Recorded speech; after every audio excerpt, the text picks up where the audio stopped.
Hello, ladies and gentlemen, boys and girls, X-Wing players, and anyone who's potentially interested in X-Wing. My call sign is BatMando. Welcome to a special series of the Children of Mandalore cargo disruption scenario. This is part one of a multi-video series. So what I will go ahead and tell you is that this scenario is a little bit different. You have the piece right there, which I'm going to call the depot, that looks like the triangle on top of the Death Star 2 there. And you have to establish a certain boundary or range between it and all the obstacles. What I will also tell you is that I will have cargo ships coming out of that depot trying to get to the aggressor's side of the board, and the aggressor being on the right side of the board. Now, the setup is a little bit different than typical X-Wing because on the aggressor's side of the board, you are allowed 23 points in your list, whereas I, being the protector, only have 18 points in the list. So this is obviously going to create a little bit of a difference in not only playstyle, but also ability to get our objectives. So my objective as protector is to eliminate all the aggressor ships and make certain that my ships or cargo ships get to his side of the board and fly off the mat there. As opposed to the aggressor, Rogue 2 in this instance, is there to make certain that they eliminate all the cargo ships. So if I get cargo ships off on his side of the board, 6 points. If he destroys one, 6 points. Now there are the pilots, as you can see right there.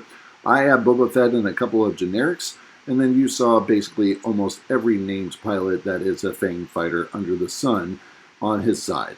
So we are now getting into round one to find out who is going to be first player, and it is going to be me for this round.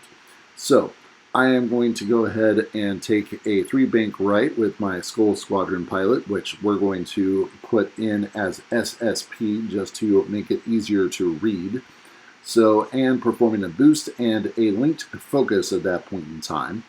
Then we will go ahead and go on to our Mandalorian Royal Guard, taking a 3-bank right, and we will refer to him as MRG, as MRG performs a boost and also a linked focus as well.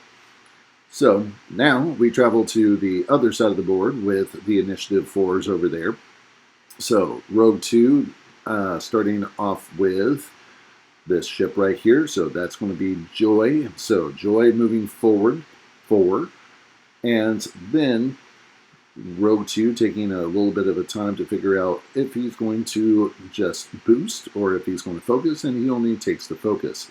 So now you see that Cad Solis is also moving forward and also taking a focus. And then likewise, he has a Skull Squadron pilot moving forward.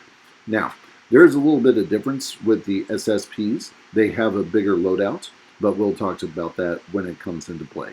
Boba Fett taking a hard turn right there, just a 1 hard turn, and going to take a double focus because I have a Perceptive Copilot on there, so for every focus I take, I receive a focus token. Now you also see Old Tarok moving in forward. And now he has a decision to make. Does he boost and focus, trying to get closer to a round 1 shot? And there you see it. He is performing a boost and focus. And as we say in the business, they chose violence. So, in which case, there you have it. Now, Fen Rao here, moving 5 forward, coming in hotter than the rest of his squadron there. It's as if that he is trying to go ahead and get 2 shots on 1 ship, as in a focus fire, in round 1. You see that he goes ahead and performs a boost and a focus there, probably scratching paint on the rock as he went on by.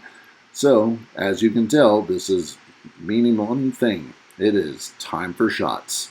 So, range 3 ruler is out. He has the range. So now it's just a question of when are we going to see the dice. So pulling out dice, checking the range one more time, and as soon as we figure out what is going on here, so defense dice getting prepared and warmed up. The dice have been cast and modifications made, and it appears that Fenrau missed this shot, but can you really be all surprised with a range 3 shot and not a lot to go on? But Old Tarok over there has a range 3 shot into the same target. So dice are cast, defense, and Old Tarok hits Skull Squadron Pilot for 1. Now, in which case, come back and see us on a special Saturday as we continue part 2 of this series. Make certain to visit us again, same BatMando time, same BatMando channel, and cargo shuttle number 1 has been placed. And as always, BatMando out.